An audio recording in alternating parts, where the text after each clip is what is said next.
Good morning, friends. This is a talk on which I will be demonstrating three procedures. One is a mega MAHT, one is hydrozone injections, and the third one is hydrogen, molecular hydrogen infusion with vitamin C, vitamin B complex, and glutathione bubbled infusion. I will be telling you the indications as we move forward. The MAHT or major autohemotherapy is demonstrated with 540 ml large bottles and 50,000 to 70,000 micrograms per session dose are administered to a patient during a single MAHT. This means compared to the conventional MAHT of 7,000 micrograms per session, here we can go up to 70,000 micrograms per session, and this in most cases is significantly higher than even the cellulose triacetate filters which are used in a process called IBU by many surgeons. The average dose of ozone administered in a CTA filter IBU, which actually goes in the blood, is 40 to 50,000 micrograms. Here in MAHT itself, we can administer comparable or more doses than IBU, and by IAOS IBU, we have now gone up to 700,000 micrograms per patient per session, about which we will discuss in another lecture. The subject is explained. I am calling the patient a subject because in this case it is for a performance enhancement, age regression and skin procedure. The subject is explained about the procedure, made to take a seat, and the seat is positioned comfortably. So here we are adjusting the seat. The young lady is reassured that it is going to be pain free and all that is needed are two small injections. She will have only a single prick, and through the same small butterfly she will be administered IV MAHT followed by nutraceuticals and glutathione. The first step is priming of the bottle, priming of the set, and placing the bottle in the hanger.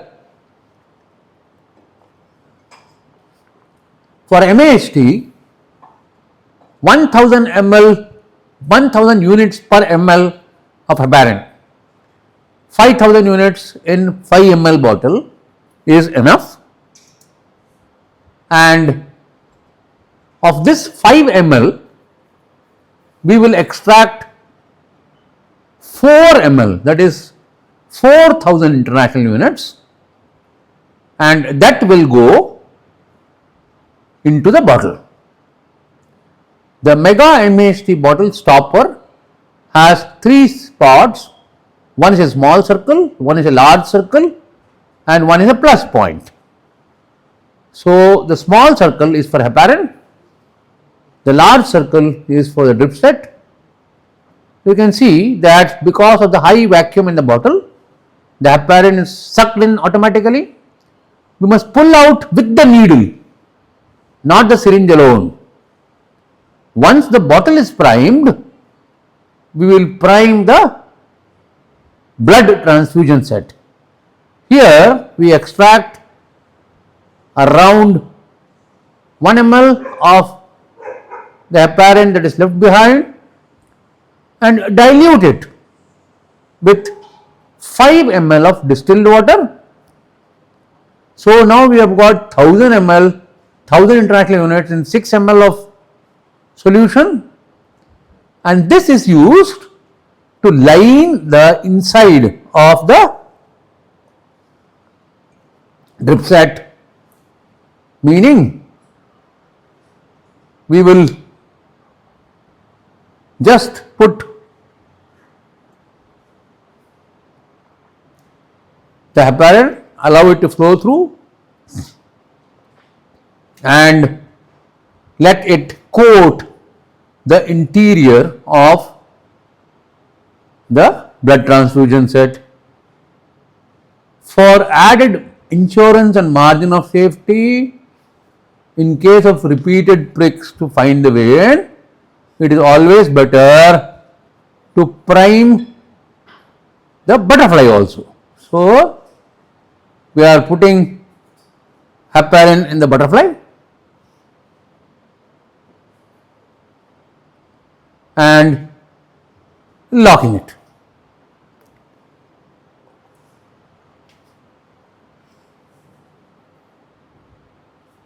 We have clamped the transfusion set. Now, the transfusion set is put through a hanger. You can see the saline bottle above with the bubbles going on, that is the saline being hydrogenated, which she will receive 10 minutes after her major autohemotherapy. Next step is tourniquet application, scalp vein insertion and opening the flow of the blood set. So, here a tourniquet is applied, the patient is asked to keep her fists tight, the vein is identified and in a single prick, a 19G venflon butterfly is pricked into the vein, and now the set is pushed into the bottle and opened. We can see the blood is rising up and is filling the bottle. As the bottle has high vacuum, the blood will flow above gravity and will collect into the bottle. There has been no speed adjustments on the video. This is a real time video so that you can see the whole process happening as it does. As the venflon butterfly used is very thin, the scalp vein set is very thin, the blood flow is slow. We can ask the patient to hold the bottle in case we are short of hands. Here my assistant Arunima is on leave, so the patient is doing that work. We keep the regulator at 1/8 of a liter and keep the ozone machine switch at switch 9 to produce 100 micrograms per ml of ozone. Two syringes attached with a bivalve are filled simultaneously so that we get 120 ml of 100 micrograms per ml or 12,000 micrograms of ozone in the first pull itself. So, here 1/8 of a liter, machine is at switch 9. To allow the syringes to travel, the machine direction is changed. This is an IAOS Mark 9 machine. We connect the two syringes and allow both syringes to fill up so that we collect 120 ml of 100 micrograms per ml or 1200 micrograms of ozone. A needle is now connected to the bivalve, bent at right angles and pushed into the plus mark on the silicone stopper of the bottle. So, here we can see the syringes are filling up and we allow 60 ml in both syringes. So at one given time we have got 120 ml of 100 micrograms per ml ozone, and once the syringes fill up, we will attach a needle. This needle is bent at right angles,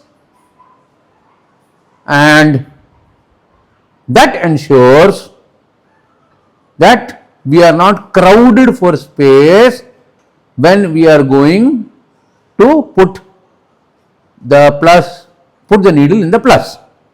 Now the tourniquet is released and the pressure is closed to get the middle of the plus mark in the bottle.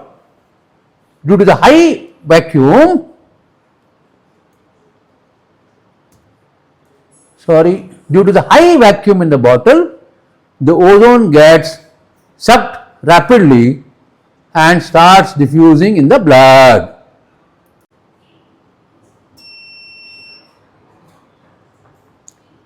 Now we can see that the moment the needle enters a plus, the ozone starts getting to the blood. Instantly the bottle is reversed and the bivalve is disconnected, leaving the needle in the diffuser, and as the diffuser level is above the blood level, blood will not leak through the needle, and this will act like an air vent for the blood to flow, and the blood flow is started. Now we have to fill additional syringes with the same concentration of 100 micrograms per ml and 60 cc each time. The use of bivalve is very important to ensure one-way flow, because the ozone is now being pushed into the bottle through the small hole meant for heparin. The bottle has three marks: a small round, a big round and a plus mark. Through the plus mark we had pushed the drip set. Through a big circle we had pushed the drip set. Through the plus mark we had put the bent needle, which is still there acting as an air vent, and now we are going to put this syringe needle with a bivalve through the small hole for the heparin, so that the entire blood that is being pushed slowly goes bubbled through the blood and ozonizes the blood. So this will be very clear in the video. You can see the next syringe is being filled. So at 1/8 of a liter per minute, it will take close to about 30 seconds, 40 seconds to fill 60 ml of ozone, and this is now attached to a bivalve. In the meanwhile, the sister has already attached another syringe to connect, and it is filling. A new needle is attached. The bivalve is kept in a closed position so that when the needle is pushed in, blood does not come out through this. The needle goes through the small hole meant for heparin, and we push the ozone which bubbles in, and we close so that the blood is ozonated. In the meanwhile, the second syringe is again filled up and ready. Each time we are pushing in 6,000 micrograms of ozone in the blood. So far 4 syringes have been pushed in, that is 24,000 micrograms. The same procedure is repeated every time a syringe is filled. The same is connected to the bivalve, the bivalve is open to allow the gas to go in, and once the gas is in, the bivalve is closed, so that there is no leak of the blood due to the extra pressure in the bottle. Anyway, the air vent prevents the over pressurization of the bottle, and 6, 8 or up to 10 syringes, we can go up to 12 syringes, that is 72,000 micrograms, will be injected into the blood. So the procedure is repeated as many times as we propose, and up to 72,000 micrograms of ozone can be bubbled in 200 ml of blood. In case we intend to go up to 100,000 micrograms, we have to collect 300 ml of blood. In other words, this can also be called a mini EBU with a single vein. Now we allow the blood to flow fully, and once the entire blood is flown, the drip set is removed and is held high so that the blood goes into the patient's body. Once the entire blood is gone into the patient's body, we just prime the butterfly with heparin and wait for another 10 minutes before we start the nutraceuticals. The same procedure is now demonstrated on another patient. This patient has an osteoarthritis of a knee who also had her hydrozone in both knees. The MAHT procedure with the mega bottle is demonstrated first, and we will follow this with the demonstration of hydrozone of the knee. So first of all, a 5 ml syringe, a 5000 ml, 5000 IU in 5 ml of heparin. The heparin bottle is opened. 4 ml of heparin is now drawn. This 4 ml, the needle is pushed through the small circle in the 500 ml MAHT bottle, and the heparin drains in, pulled in because of the vacuum.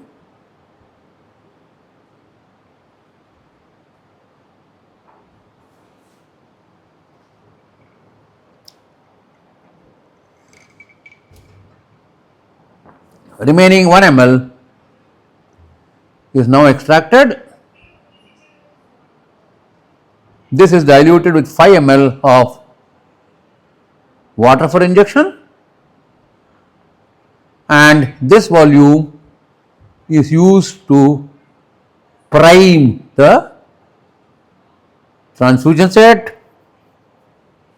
From the top of the transfusion set, we push this heparin so that the dilute heparin will line the entire interior of the transfusion set, and once, there we go, and once it is lined, we also prime the butterfly just in case we need multiple pricks. We do not want the blood in the butterfly getting clotted. So now we have a primed bottle, a primed butterfly, all ready for starting the procedure. The stand for MAHT is already hung, and we have to take the set and close it, after which the set is passed across the stand. A tourniquet is applied, the vein is identified, and only when the butterfly enters the vein and blood comes into the vein, should the drip set be opened so that the vacuum in the bottle will draw the blood into the bottle. So, we now open the bottle. This is when we push the set into the bottle and open to allow the blood to go up and fill the bottle.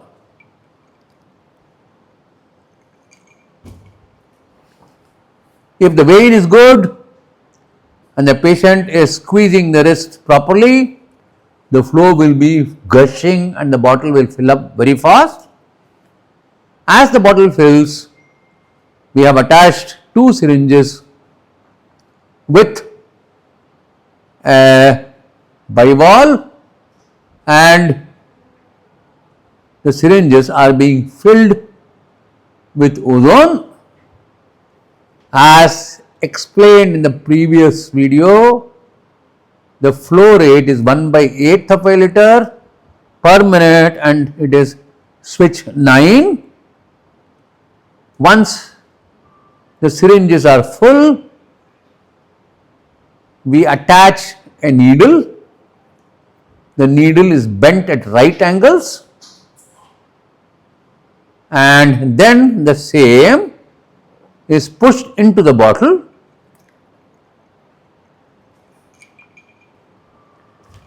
Before pushing, we close the flow, we release the tourniquet, locate the center of the plus and push the needle in. One must make sure that we are pushing it in the middle and the syringes will collapse automatically. The bottle is reversed and the bivalve is removed. Blood flow into the patient is started. We now start filling syringes with ozone. Attach a bivalve each time, and this time the needle is pushed through the heparin hole, so that once we close the bivalve, there is no backflow of the blood. Each syringe contains 6,000 micrograms or 6,000 gamma of ozone, which is directly mixing with the anticoagulated blood, and we can keep filling the syringes and repeating the injections till we have gone to the desired amount of ozone that is required.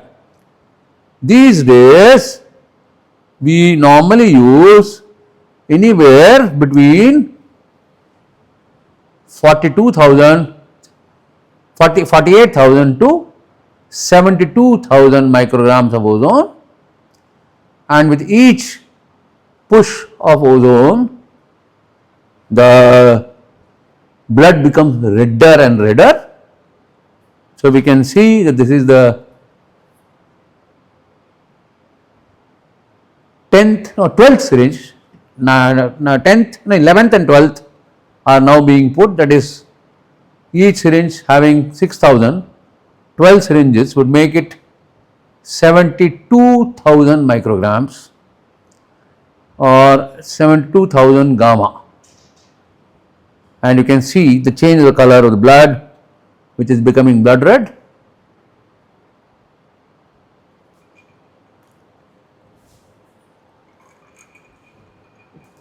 This is the last volume of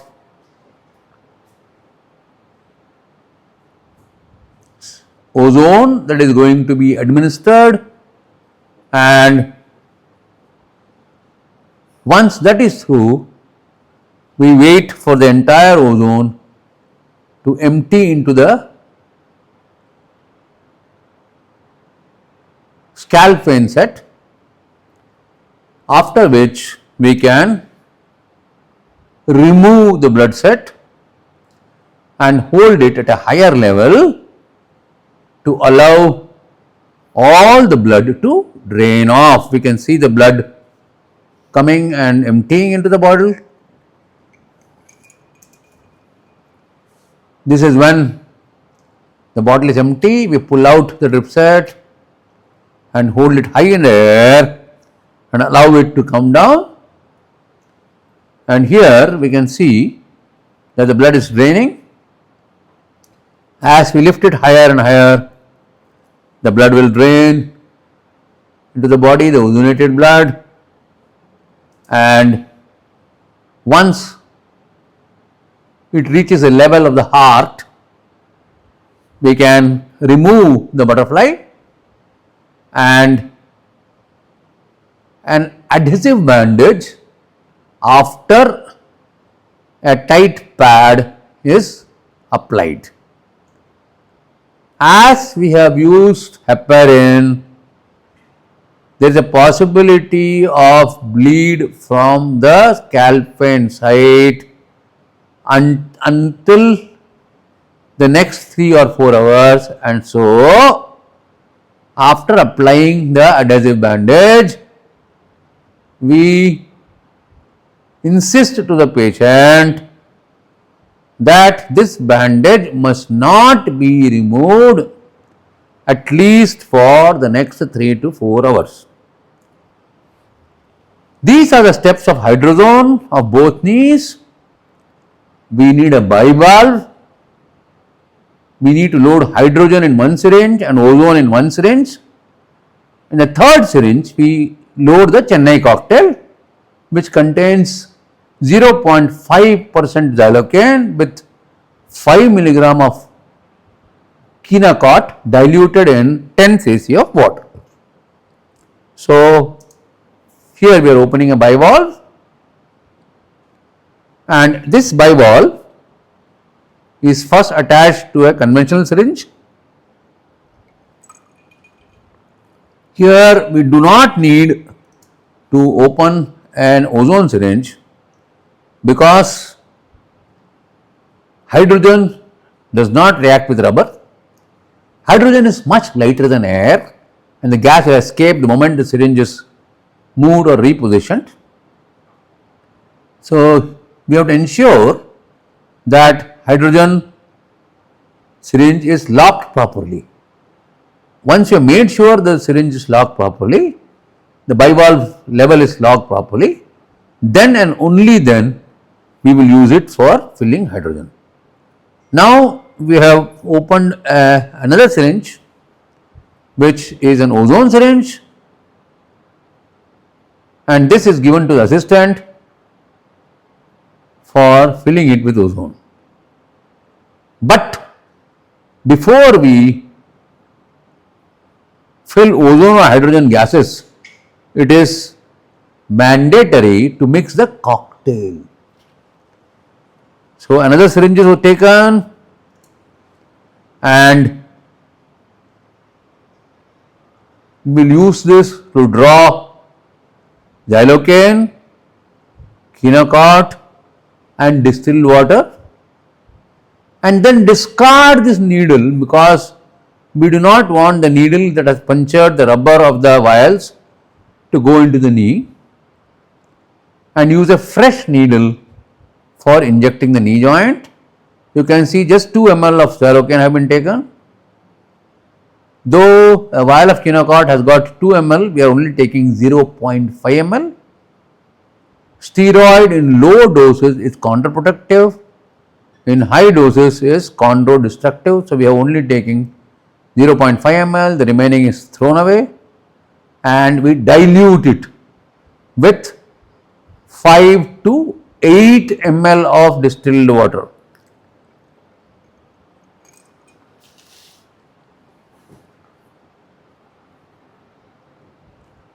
So, we may need 2 vials of 5 ml to fill up the syringe. Of this 10 ml cocktail made, the needle is discarded, the sharps bin and a fresh needle is taken and this is attached. So, the cocktail is now ready. Now we mix. Now we go and draw hydrogen and ozone. The switch is kept at 1/8 and the lower log ozone syringe is attached to the ozone machine. To fill up the ozone, we have to wait for 30 to 60 seconds to get a whiff of ozone to ensure that ozone has started coming. There we are allowing the ozone to fill up.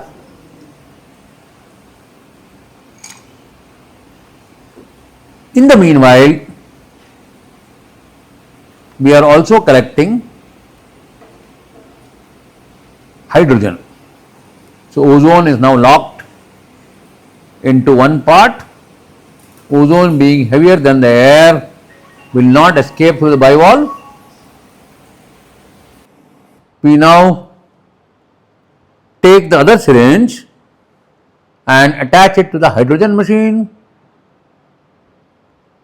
and this is a powerful 900 ml per minute hydrogen machine, and once the pressure in the syringe increases, automatically the syringe will fill up with hydrogen.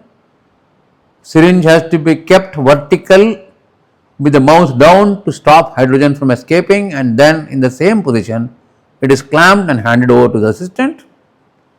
The knees are now cleaned and they have already been pre-cleaned with betadine. Now one more cleaning is done.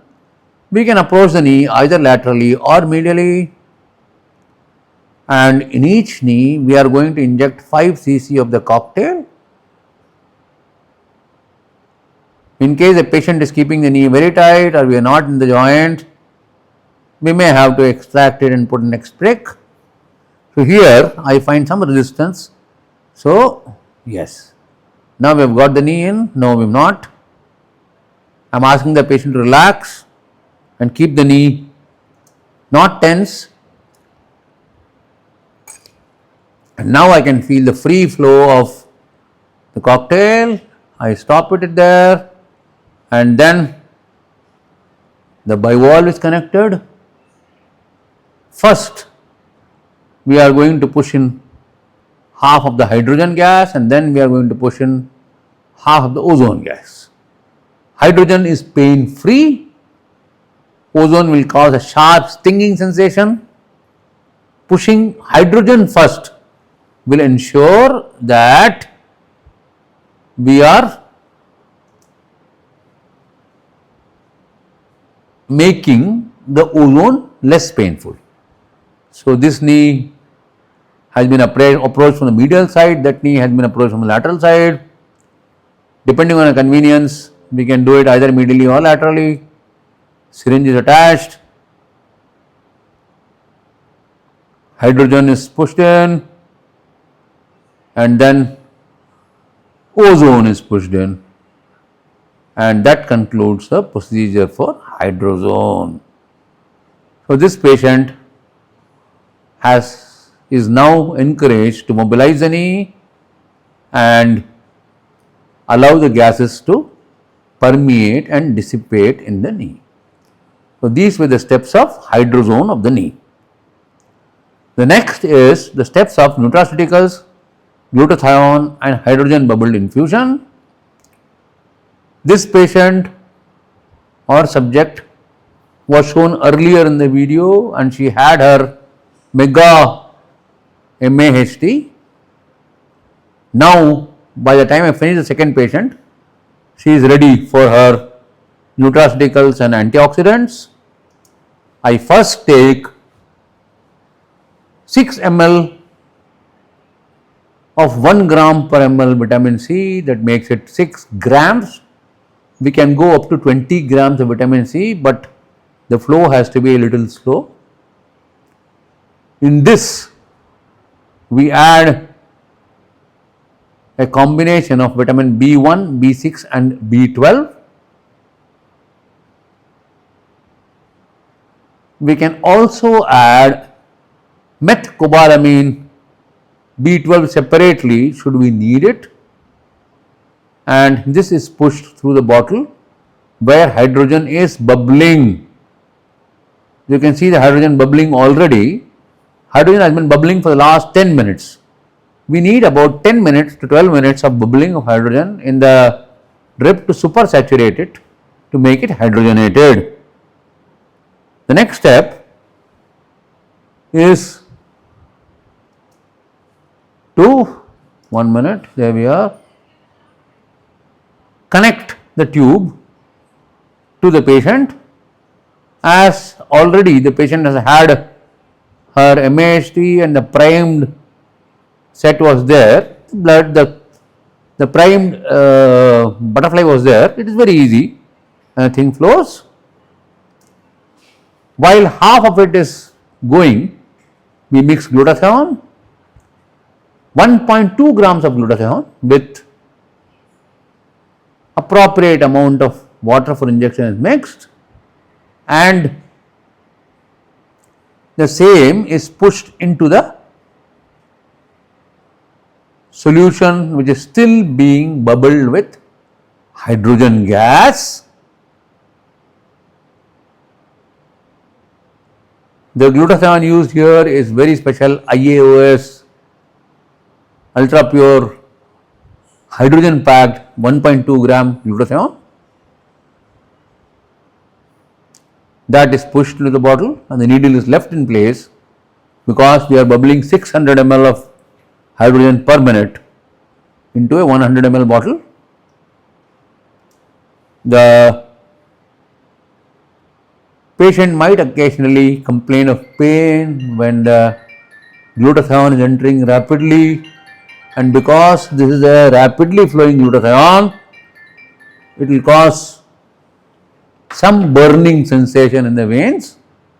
So, we allow the patient, we give the patient a spirit swab soak to rub on the skin.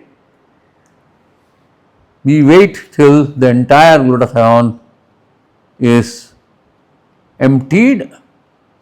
This patient is having her antioxidants after her MAHT, and so as we have used heparin previously, it is necessary and mandatory to give a tight skin padding with instructions that the same should not be removed for a minimum of 3 hours to ensure that there is no bleeding from the injection site.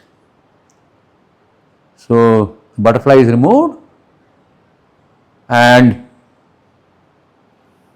we now apply an adhesive bandage which is kept tight, and this completes the procedure.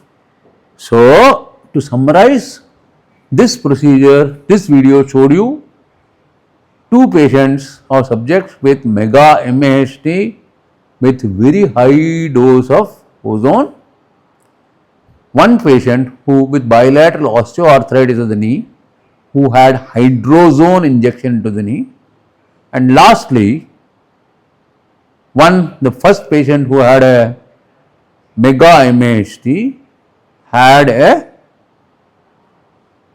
nutraceuticals, glutathione and IV infusion of hydrogen bubbled glutathione. For details about the procedure, the instrumentation, availability of medicines, you can message me personally if you are a medical personnel. This video is for educational purposes only. It is meant for doctors' education. This video is not meant for patients' education. Patients are requested to consult their own doctors to know if such procedures are available in their place. Thank you for listening and have a nice day. Thank you.